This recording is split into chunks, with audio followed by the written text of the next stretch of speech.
It's great to see everyone here. My name is Bill Ritter at Channel 7 Eyewitness News, and I'm the first non-family here, and Paul is a family, I suppose, right? No question. And I'm used to looking at things through a teleprompter, and I can do it quite with a lot of emotion and deep-seatedness, and it's less to do this. So I've been told I have to hurry up, but I don't feel like it too much. I do want to talk and share things with you, because I had a relationship with Peter that was not as long as many of yours, but more than 20 years is a good time, I think, 25 years. If only the world could be filled with more people like Peter Yarrow. That's what this is about.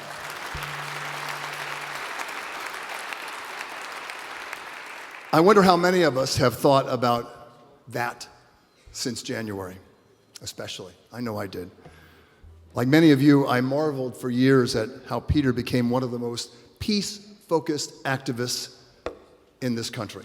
A peace activist and a big-hearted soul who made friends.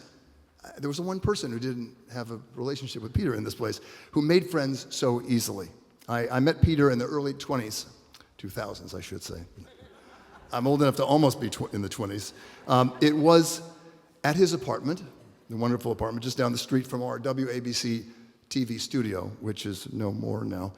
He was hosting a fundraiser for PBS.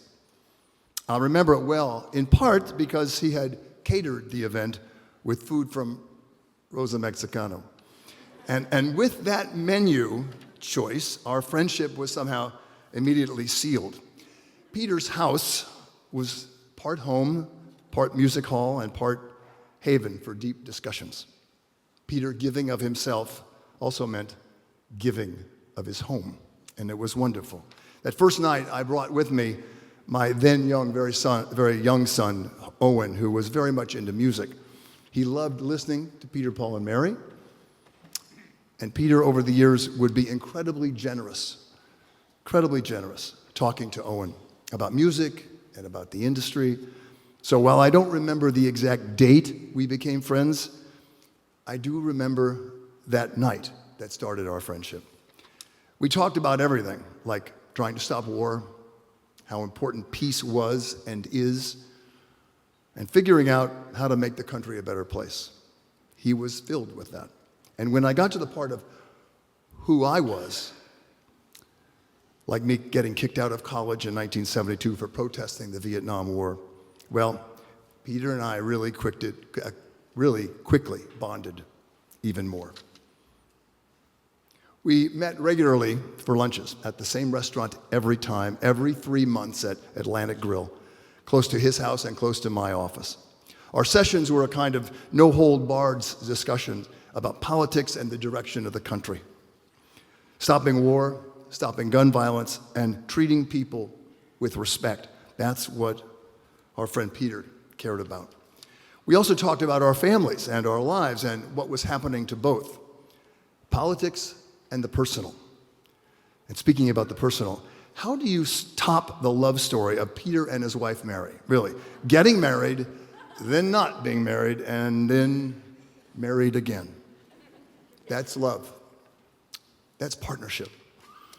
Peter, as a dad, I found he was so proud of his daughter Bethany and his son Christopher, who started this musical thing right here today after Paul. Love for his kids was absolutely profound. In fact, he was something of a kid magnet. Peter was wonderful with my youngest daughter, Ella. I'll never forget, and I will have not forgotten, when she was first singing with Peter at the WABC holiday party in 2016. She was just 7 then.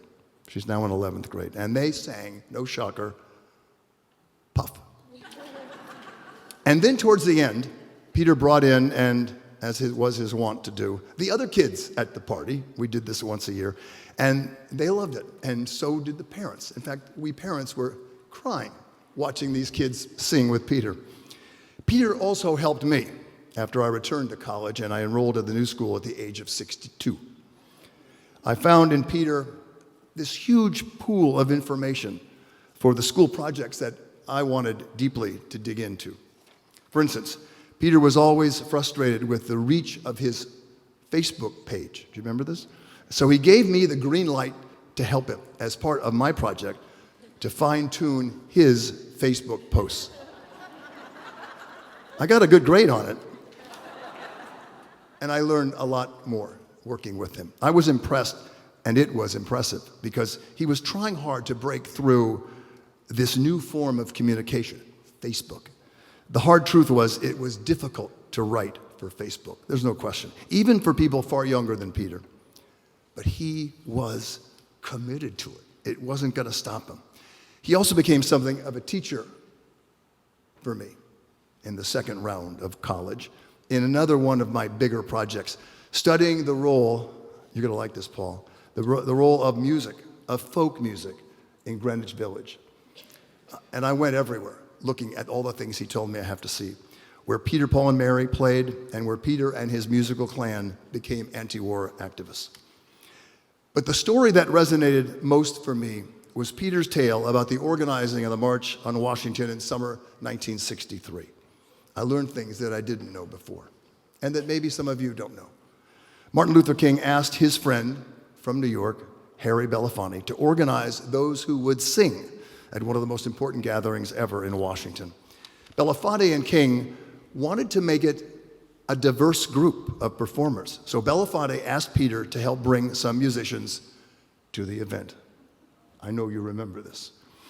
The first group Peter brought was Peter, Paul, and Mary. Big shocker, right? But then he also brought some other people, and two lesser knowns at the time, a woman named Joan Baez and a man named Bob Dylan.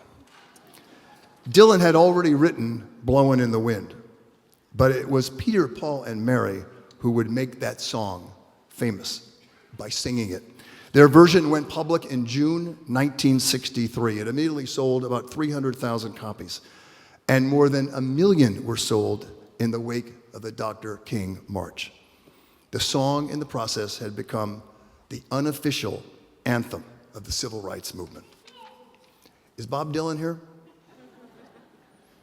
For the record, Peter, Paul, and Mary sold more copies of Blowin' in the Wind than Dylan ever did. Would I have said that if Bob Dylan were here? I would have put it away and said, no, it's great to have you here, Mr. Dylan. But it's true, correct? Yes. Peter was the kind of person who was always trying to make himself and the world better, whether it was working with others to forge peace or convincing people that war is not healthy for children and other living things. How many people remember that bumper sticker, right? Peter walked the walk, and he talked the talk, and in his case, sang the songs, and he wrote many of them as well. He was unquestionably a doer, and getting things done was Peter's calling. There's no question about that either, and his way of life. This insanity of guns and gun violence, well, Peter was there, sounding the alarm about just how easy it was, and still is, to get a gun or a semi-automatic rifle. He used what he loved, the power of music, to get people thinking about peace and how we should treat and respect each other. I found myself this year, after he died, listening to a lot of Peter, Paul, and Mary songs. They recorded more than 250. And it wasn't surprising to me to look at the number of those songs that were, at their core, anti-war and pleading for peace and equality for everyone. What Peter wrote was so deep, and it made us think. Day is done, weave me the sunshine, light one candle, the cruel war, written in part by Paul, the list goes on. There were so many, including what I think is the most powerful anti-war song Peter ever wrote, and maybe ever was, with exceptions of Mr. Dylan's. The Great Mandela. So I told him that he'd better shut his mouth and do his job like a man. And he answered, listen, Father, I will never kill another. Meanwhile, for all the songs that were written by others, but made huge by Peter, Paul, and Mary, they brought to the attention of millions what I call the war against the war. Case in point, John Denver wrote Leave It on a Jet Plane. Peter, Paul, and Mary sang it in 1967. It became their biggest hit ever. Interestingly, Some folks listened to it. Some folks listened to that song, believing it was more than just a love song. Sign of the times here. Many of them thought it was about a young person going off, exactly, this one too thought that, about a young person going off to the war in Vietnam and saying goodbye to his sweetheart. Skip ahead 30 years. Peter was at the front of trying to end bullying. In 1999, he helped found Operation Respect, convinced that people could stop the epidemic of bullying. To quote from his group's mission statement that he wrote, in part, he urged adults that, and we're going to quote now, working with children and youth was the best way to help them develop into compassionate, respectful, ethical, civic, and engaged adults. That was his entrance into that. Peter had the same passion for victims of gun violence. For example, Valentine's Day, February 14th, 2018. We all remember that. Even this little one does. A 19-year-old man showed up at his former high school in Parkland, Florida, and opened fire, killing 17 people and injuring 18 others. You don't have to listen to this, baby. It was the fourth deadliest school shooting in U.S. history, and Peter jumped into action in a big way. He led workshops. He called them the Parkland Project, where he guided students and musicians in creating songs about that gun massacre. He wanted to inspire change in what happened. So he supported an album called Wake Up America with songs from the students. His first instinct, he said, was not to go to Parkland High School and sing to the students. He wanted more than that. These are his words, again quoting, "Let me go down to Parkland with a dozen of the most gifted activist songwriters I know and not write songs for them, but write songs with them. So we help them get their voices out." He was always about making the future. This was yet another example of Peter's belief that what we say and how we say it matters. How could we not be inspired by Peter Yarrow?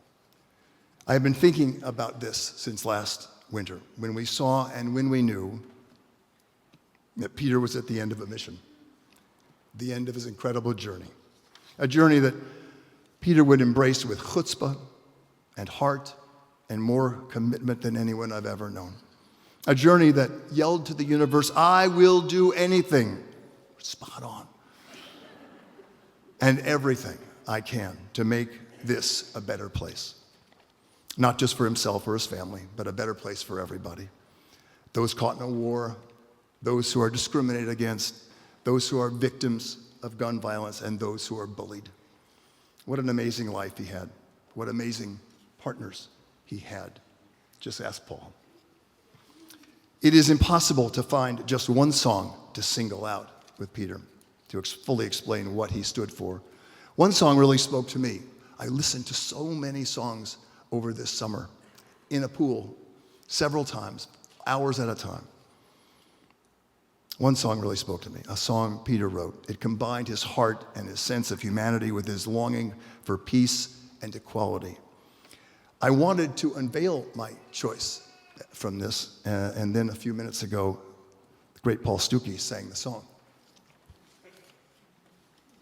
And I'm profoundly moved that Peter's partner of more than 60 years was spoken to by the same song as little old me. And it means a lot to me.